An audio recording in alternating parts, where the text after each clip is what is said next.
வச்சு ஒரு குக்கரை வச்சுக்கோங்க. குக்கர் நல்லா காயிட்டும். காஞ்சதுக்கப்புறம் நம்ம வந்துட்டு இதில் லைட்டாக எண்ணெய் ஊற்றிக்கலாம். ஏன்னா இது ஏற்கனவே மட்டனு.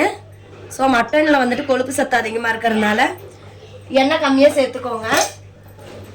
ஃபஸ்ட்டு நம்ம வந்துட்டு மட்டன் இஞ்சி பூண்டு பேஸ்ட்டு போட்டு மட்டனை வேக வச்சு எடுத்துக்கலாம்.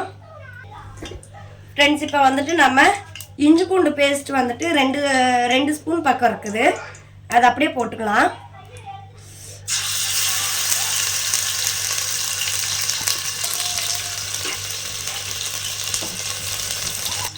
இஞ்சி பூண்டு பேஸ்ட்டு நம்ம 2 ஸ்பூன் போட்டிருக்கிறோம். நம்ம மறுபடியும் தாளிக்கும் போது 1 ஸ்பூன் போட்டால் போதும். கம்மியாக போட்டால் போதும். இஞ்சி பூண்டு பேஸ்ட்டு நல்லா இஞ்சி பூண்டு பேஸ்ட்டு பச்சை வாடை போகிற வரையிலும் வதக்கிடுங்க.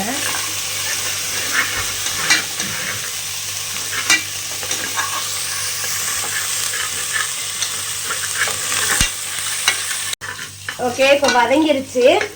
நம்ம வந்துட்டு இந்த கழுவி வச்ச மட்டனை வந்து நம்ம சேர்த்துக்கலாம். ஒரு வாட்டி தான் மட்டன் கழுவுனேன். சில பேர் வந்துட்டு கழுவாமல் போட்டுருவாங்க, டேஸ்ட்டாக இருக்கும்னு சொல்லிட்டு. நம்ம வந்துட்டு எதுக்கும் ஒரு கழுவு நான் கழுவிட்டு தான் எப்போவுமே போடுவேன். ஓகே, இப்போ நம்ம மட்டனை போட்டாச்சு. மட்டனை போட்டு நல்லா எண்ணெயில் போட்டு நல்லா பரட்டி எடுத்துக்கிட்டு இப்போ மஞ்சத்தூள் வந்துட்டு 2 டீஸ்பூன் சேர்த்துக்கலாம்.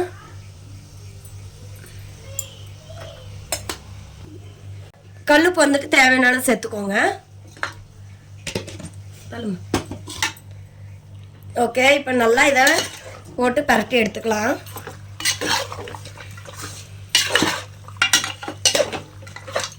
ஒரு 10 நிமிஷம் இந்த இஞ்சி பூண்டு பேஸ்ட்லேயே நல்லா நம்ம பரட்டி எடுத்துட்டு அதுலேயே நம்ம கொஞ்சம் வேக வச்சுக்கலாம். நல்லா இது பரட்டி விட்டுறலாம். மற்ற கடையிலலாம் பார்த்தீங்கன்னாக்கா எலும்பு போட்டு கொடுத்துருவாங்க. இங்கே பாருங்கள், நமக்கு வந்துட்டு எலும்பே இல்லை, பூராவுமே கறி தான். இங்கே பாருங்கள், பார்த்தாலே தெரியும். நல்லா வணக்கி விட்டுருங்க. இது கொஞ்சம் ஒரு 5 நிமிஷம் இப்படியே வதங்கட்டும். அதுக்கப்புறம் தண்ணி ஊற்றி விசில் போட்டுக்கலாம். அவங்க பச்சை வாடை போகிற வரை நல்லா வதக்கி விட்டுட்டு அப்புறமா நம்ம குக்கரில் மூடி போட்டு விசில் போட்டுக்கலாம். ஃப்ரெண்ட்ஸ், இங்கே பாருங்கள், நம்ம தண்ணியே ஊற்றல, எவ்வளோ தண்ணி வந்துருச்சு பாருங்கள் ஆட்டுக்கறியிலேருந்து. இப்போ இதுக்கு மேலே நம்ம வந்துட்டு ஒரு டம்ளர் அளவுக்கு 1 டம்ளர் 1.5 டம்ளர் தண்ணி ஊற்றி நம்ம வேக விட்டுடலாம். இப்போ வந்துட்டு இதில் ஒரு சொம்பு அளவுக்கு தண்ணியை சேர்த்துக்கலாம். தண்ணியை சேர்த்து நல்லா விசில் விட்டுடலாம். இதை பாருங்கள், வெந்துருச்சு. இப்படியே கால்வாசி வெந்துருச்சுங்க பாருங்க, பார்த்தா உங்களுக்கே தெரியும். ஃப்ரெண்ட்ஸ், இந்த டம்ளரில் 3 டம்ளர் தண்ணி ஊற்றிக்கலாம். இந்த கறியோட சாறு தான் ரொம்ப முக்கியம். ஸோ 3 டம்ளர் நம்ம ஊற்றியாச்சு. பாருங்கள், உப்பு செக் பண்ணிவிட்டு நம்ம வந்துட்டு வேக வச்சுக்கலாம். குக்கர் விசில் போட்டு விட்டுடலாம். ஓகே, இப்போ நம்ம குக்கர் மூடி போட்டாச்சு. இது ஒரு 3 விசில் வந்துட்டோம். 3லேருந்து 4 விசில் விட்டுக்கோங்க. இலை ஆடாக இருந்தாக்கா 2 விசில் போதும். முத்து நாடாக இருந்தாக்கா ஒரு 5-6 விசிலுக்கு மேலேயே போட்டால் போதும். ஓகே, இப்போ இது ஒரு 3லேருந்து 4 விசில் வரட்டும். ஃப்ரெண்ட்ஸ், இப்போ பார்த்தீங்கன்னாக்கா நம்ம மட்டனை வந்துட்டு நம்ம அப்போவே வேக வச்சுருந்தோம் இல்லைங்களா? ஸோ அந்த மட்டனுக்கு இப்போ நம்ம வந்துட்டு குழம்புக்கு மசாலா ரெடி பண்ணணும். ஸோ இப்போ அது என்ன பண்ணுறோன்னு சொல்லி பாருங்கள். ஒரு வடை சட்டியில் எண்ணெயை ஊற்றிக்கோங்க. நல்லா போதும், இந்த அளவுக்கு எண்ணெய் போதும். ஒரு 50 கிராம் அளவுக்கு எண்ணெய் ஊற்றிக்கோங்க.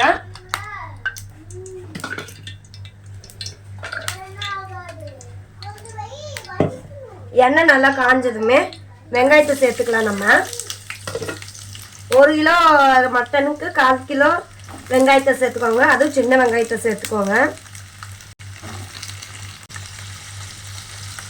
சின்ன வெங்காயம் தான் நம்ம நான்வெஜ்ஜுக்கெல்லாம் நல்லா டேஸ்ட் கொடுக்கும்.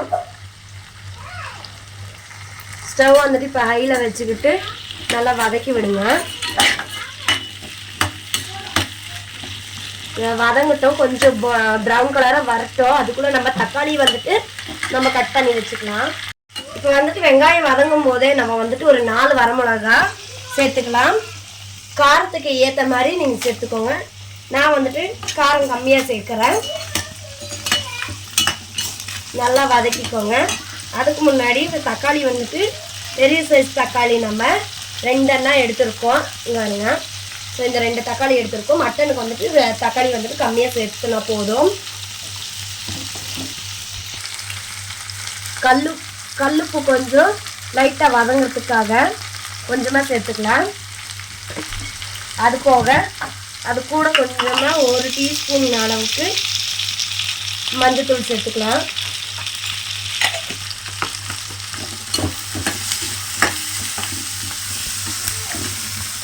நல்லா பரட்டி விட்டுருங்க. இது கூட நம்ம வந்துட்டு தேங்காய் வந்துட்டு ஒரு 1/2 மூடி நம்ம திருகி சேர்த்துக்கலாம்.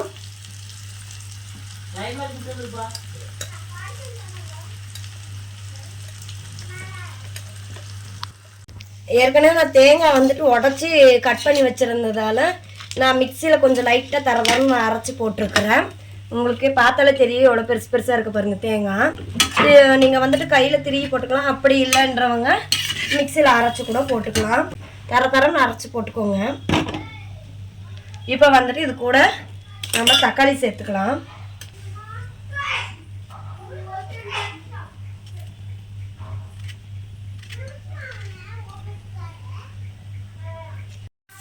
இப்போ வந்துட்டு தக்காளியை நம்ம சேர்த்துட்டோம். நல்லா நம்ம பரட்டி விட்டுக்கலாம். வந்துட்டு நம்ம 2 தக்காளி சேர்த்தாச்சு. நல்லா பரட்டி விட்டுடலாம். ஸ்டவ் வந்துட்டு இதுக்கு மேலே நம்ம மீடியமாக வச்சுட்டு நல்லா வதங்கணும். தக்காளி வந்து கொஞ்சம் நல்லா வதங்கணும். வதங்கினதுக்கப்புறம் நம்ம இதை ஆற வச்சு அரைச்சி எடுத்துக்கலாம். தக்காளி வந்துட்டு எப்போவுமே மட்டன் நீங்கள் செய்யும் போது தக்காளி கம்மியாக சேர்த்துக்கோங்க. ஏன்னா மட்டன் குழம்பு இனிச்சிடும். ஸோ அதனால நல்லா இருக்காது. அதனால் நீங்கள் வந்துட்டு தக்காளி வந்துட்டு 2 தக்காளி பெருசாக இருந்தாக்கா 1 தக்காளி சேர்த்துக்கோங்க. நான் மீடியம் சைஸாக இருந்ததுனால 2 தக்காளி நான் சேர்த்துக்கிட்டேன். ஓகே, இது நல்லா இப்போ இதை இப்படியே வதங்கட்டும்.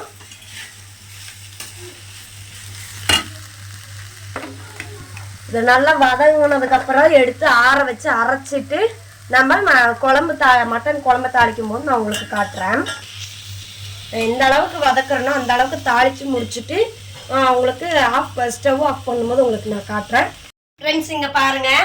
இப்போ நான் வந்துட்டு அரைக்கிறதுக்கு ஆற வச்சுருக்கிறேன். இந்த அளவுக்கு நீங்கள் தாளித்து எடுத்துக்கோங்க. ஓகே, இப்போ நம்ம வந்துட்டு இதை அரைச்சி எடுத்துக்கலாம். இப்போ வந்துட்டு நம்ம மட்டன் குழம்புக்கு தேவையான ஸ்பைசஸ் எல்லாம் போட்டு வதக்கி நம்ம அரைச்சிக்கலாம். இப்போ அது என்னென்ன ஸ்பைசஸ்ன்னு சொல்லிட்டு உங்களுக்கு நான் காட்டுறேன் வாங்க. இப்போ பாருங்கள், கிராம்பு வந்துட்டு ஒரு 10லேருந்து 12 கிராம்பு போட்டுக்கோங்க. வெறும் வடை சட்டியில் எண்ணெய் ஊற்றாமல் நீங்கள் அப்படியே போட்டு தாளிச்சுக்கோங்க. சிம்மில் வச்சுக்கோங்க. ஹையில் வச்சிங்கனாக்கா கருகிடும். கருங்கினாக்கா டேஸ்ட் நல்லா இருக்காது. சீரகம் வந்துட்டு நல்லா ஒரு 2 ஸ்பூன் சேர்த்துக்கோங்க. அதே மாதிரி மிளகு வந்துட்டு ஒரு 1.5 ஸ்பூன் அளவுக்கு சேர்த்துக்கோங்க. நல்லா இது பண்ணிக்கோங்க. அப்புறமா சோம்பு வந்துட்டு ஒரு 1.5 ஸ்பூன் அளவுக்கு போட்டுக்கோங்க. பட்டை வந்துட்டு இந்த சைஸில் இருந்தால் ஒரு 10 பட்டை போட்டுக்கோங்க. இதுவே பெருசாக இருந்தாக்கா ஒரு 2 பட்டை போட்டு சேர்த்துக்கோங்க. இப்போ நல்லா அதை வதக்கி விடுங்க. இப்போ இது கூடவே மல்லியும் வந்துட்டு இங்கே பாருங்க, நான் நாட்டு மல்லி சேர்த்துறேன். ஸோ இதுவும் ஒரு 2 ஸ்பூன் பக்கம் சேர்த்துக்கோங்க. நான் எல்லாம் கையளவு தான் போடுவேன். ஏன்னா எனக்கு கையில் தான் அளவு கரெக்டாக வரும். ஸோ ஸ்பூன் எனக்கு அளவு தெரியாது. அடுப்பை வந்துட்டு மீடியம் ஃப்ளேமில் ஸ்லோவாக வச்சுக்கோங்க. ஸ்லோவாக வச்சு நல்லா வறுத்தெடுங்க. ஏன்னா ஸ்மெல் வரும்போது அதோட மனம் வந்துட்டு உங்களுக்கு நல்லாவே வரும்போது நீங்கள் அதை ஸ்டவ் ஆஃப் பண்ணிவிட்டு நல்லா ஆற வச்சு அப்படியே ட்ரையாக நீங்கள் அரைச்சி எடுத்துக்கோங்க மிக்சியில் போட்டு. ஓகே, இது இப்போ நல்லாவே மனம் வர ஆரம்பிச்சிருச்சு. இப்போ நம்ம ஸ்டவ் ஆஃப் பண்ணிக்கலாம். இந்த வடை சட்டியோட சூட்லேயே இன்னும் கொஞ்சம் அதை வதங்கிடும்.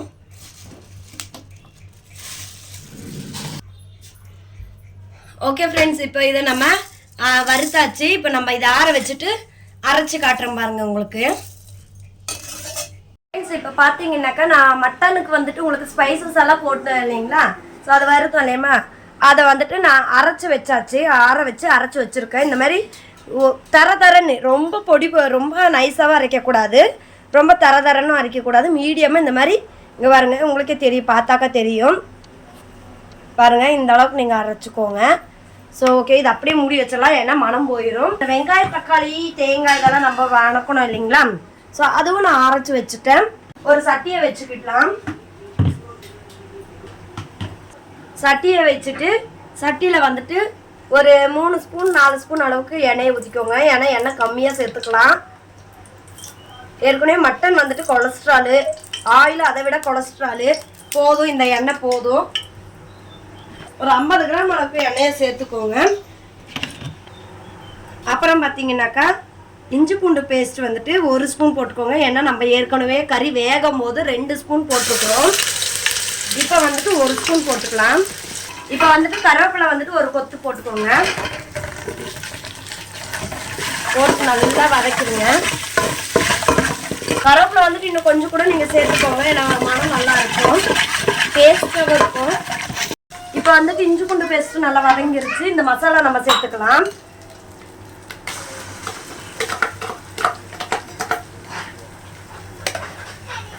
இந்த மாதிரி நீங்கள் அரைச்சி வச்சுட்டீங்கன்னாக்கா நல்லா இஞ்சி பூண்டு பேஸ்ட்டு இந்த மாதிரி இதெல்லாம் ரெடிமேடாக வச்சுருப்பீங்கன்னாக்கா நம்ம செய்யும் போது நீங்கள் வந்துட்டு டக்கு டக்குன்னு செஞ்சிடலாம். எனக்கு வந்துட்டு எல்லாமே ரெடி பண்ணி கொடுத்தது என்னோட அத்தை தான். வெங்காயம் உரிச்சு கொடுத்து இஞ்சி பூண்டெல்லாம் உரிச்சு கொடுத்து எல்லாம் ரெடி பண்ணி கொடுத்துட்டாங்க. அதாவது நான் அங்கே கறி வாங்கிட்டு வரதுக்குள்ள அத்தை இதெல்லாம் ரெடி பண்ணி வச்சுட்டாங்க. இப்போ பாருங்கள், இப்போ நல்லா திரட்டி விட்டுக்கலாம். நல்லா வதங்கட்டும். மசாலா போட்டதுக்கப்புறம் இந்த வேக வச்ச கறி, இந்த கறி தண்ணி எல்லாத்தையும் ஒட்டுக அப்படியே ஊற்றிக்கலாம். ஏன்னா எல்லாமே வதக்கிட்டு தான் நம்ம செஞ்சுருக்குறோம். ஸோ அதனால நம்ம வந்துட்டு எக்ஸ்ட்ரா இதை வந்துட்டு வதக்க வேண்டாம். இது நல்லா கொதிக்கும் இல்லைங்களா? இந்த கொதிக்கும் போது அதோட பச்சை வடை எல்லாம் போயிடும். நமக்கு குழம்பு வந்துட்டு டேஸ்ட் கொடுக்கும். ஸோ ரொம்ப தண்ணியாகவும் இல்லாமல் ரொம்ப கெட்டியாகவும் இல்லாமல் மீடியமாக வைக்கணும். மட்டன் குழம்பு வந்துட்டு ரொம்ப தண்ணியாக வச்சாக்கா பிடிக்காது. கறிக்கு வந்துட்டு கறி வேக வச்ச தண்ணி வந்துட்டு என்றைக்குமே கீழே கொட்டிடாதீங்க. ஏன்னா அதுதான் ரொம்ப சத்து. இந்த கறியில் இருக்கிற சத்து பூரா அந்த தண்ணியில் இறங்கிடும். அதனால தான் நான் கறியை எப்போவுமே கறி வேக வச்ச தண்ணி எச்சா வச்சுக்குவேன். ஸோ அந்த கறி முழுகிற அளவுக்கு அதை விட கொஞ்சம் ஓரளவுக்கு எக்ஸ்ட்ரா வச்சு இந்த மாதிரி நான் அதை குழம்பு தாளிக்கும் போது அதை சேர்த்து ஊற்றிடுவேன். ஏன்னா அதை வேஸ்ட் பண்ணக்கூடாது. வேஸ்ட் பண்ணாமல் நான் குழம்புல ஊற்றிக்குவேன். மட்டன் வேக வச்சேனாக்கா அந்த தண்ணி வந்துட்டு குழந்தைங்களுக்கு அந்த மட்டன் வெந்த வர தண்ணியை வந்துட்டு சூப்பு மாதிரி 2 பேருக்கு கொடுத்துருவேன். ஏன்னா உடம்பு ரொம்ப குளிர்ச்சியாக இருக்கும், சத்து கூட. அந்த தண்ணியில வந்துட்டு நீங்க வந்துட்டு மிளகும் கொஞ்சமா லைட்டாக்கா உப்பு கொத்தமல்லி எல்லாம் போட்டு கொடுத்தீங்கன்னாக்கா ஆட்டுக்கால் சூப் மாதிரியே ஆயிடும். ஸோ இப்போ இந்த ஜார்ல வச்ச இந்த மிக்சியில் கொஞ்சம் இருந்த தண்ணியை சேர்த்துக்கலாம். என்னடா இவ எல்லாமே கரண்டிலேயே பண்றாளேன்னு நினைக்காதீங்க. கையில் அள்ளிட்டு இருக்க முடியாது இல்லைங்களா? கரெக்டாக கப்புன்னு ரெடியாக போட்டுடலாம். இதில் வந்துட்டு இது குட்டி கரண்டி தான். இந்த கரண்டியில் நான் வந்துட்டு இதை ஒரு கரண்டி சேர்க்குறேன். பாருங்க,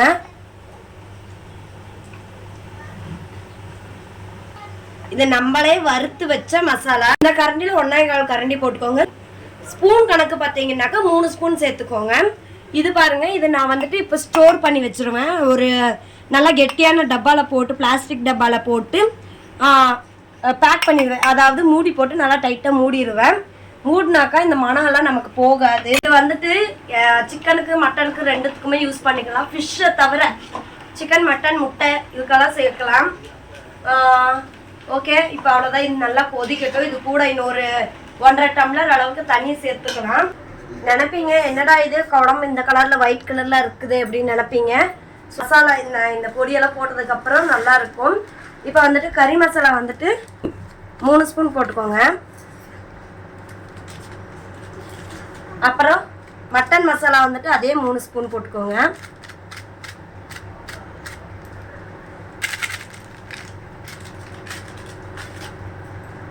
போட்டு நல்லா கலக்கி விட்டுருங்க.